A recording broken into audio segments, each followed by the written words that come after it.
విషయాన్ని తెలుసుకున్నారు అనేది నా అభిప్రాయం. కాబట్టి ఈ విషయాన్ని ఈ సందర్భంలో మనం తెలుసుకోవాలి. అందుకే మనకి ఆత్మజ్ఞానాన్ని అందించేటటువంటి విద్య ఆ బ్రహ్మ విద్య. అటువంటి బ్రహ్మ విద్యలో వ్యసనం, విద్యాయాం వ్యసనం అన్నప్పుడు అక్కడ విద్య అంటే బ్రహ్మ విద్య అని అర్థం చెబుతారు. కాబట్టి అటువంటి ఈ సంసారం నుంచి విముక్తిని కలిగించే విద్య బ్రహ్మ విద్య.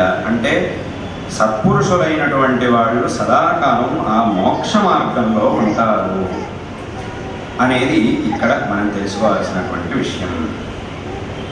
తర్వాత ఇంకొక మాట చెప్పారు, స్వయోషితి రతి అని.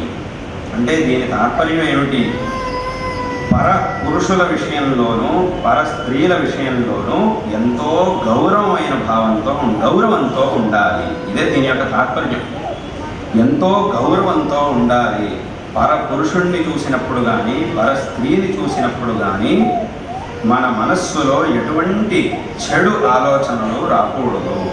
మన మనస్సు పరిశుద్ధంగా ఉండాలి అనేది దీని యొక్క అర్థం. ఎటువంటి వాడైనా ఆ పరస్త్రీ విషయంలో పరపురుషుడి విషయంలోనూ ఎంతో గౌరవంతో ఉండాలి. ఆ గౌరవానికి ఏమన్నా చ్యుతి కలిగిందంటే అది చివరికి వీడి చ్యుతికి కారణమైపోతుంది. కాబట్టి ఆ పరస్త్రీల విషయంలో పరపురుషుల విషయంలో ఎంతో గౌరవంతో ఉండాలి అనేది ఇక్కడ మనకి ఉపదేశింపబడుతున్నటువంటి విషయం. అలాగే ఇంకొక మాట చెప్పారు, లోకాపవాదాద్భయం అని. ఏదైనా ఒక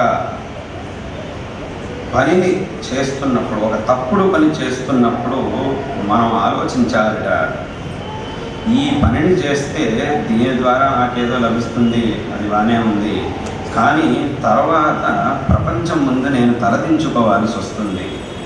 అట్లాంటి పనులు చేయవలసి వచ్చినప్పుడు ఎంతో ఆలోచనతో ఎంతో వివేకంతో వ్యవహరించి ఆ పనులను చెయ్యకూడదు.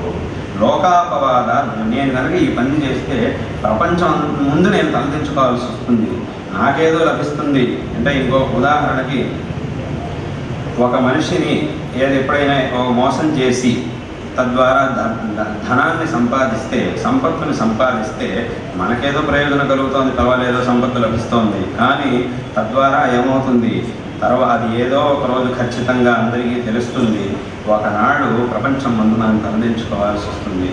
కాబట్టి అటువంటి పనులను చేసేటప్పుడు మనం ఎంతో వివేకంతో వ్యవహరించాలి. ఆ లోకాపవాదానికి భయపడాలి. లోకంలో నా కీర్తికి ఏదైనా విఘాతం కలుగుతుంది, మంచి కీర్తికి, కాబట్టి ఇటువంటి పనులను నేను చేయకూడదు అనేటటువంటి వివేకం ప్రతి మనిషికి ఉండాలి.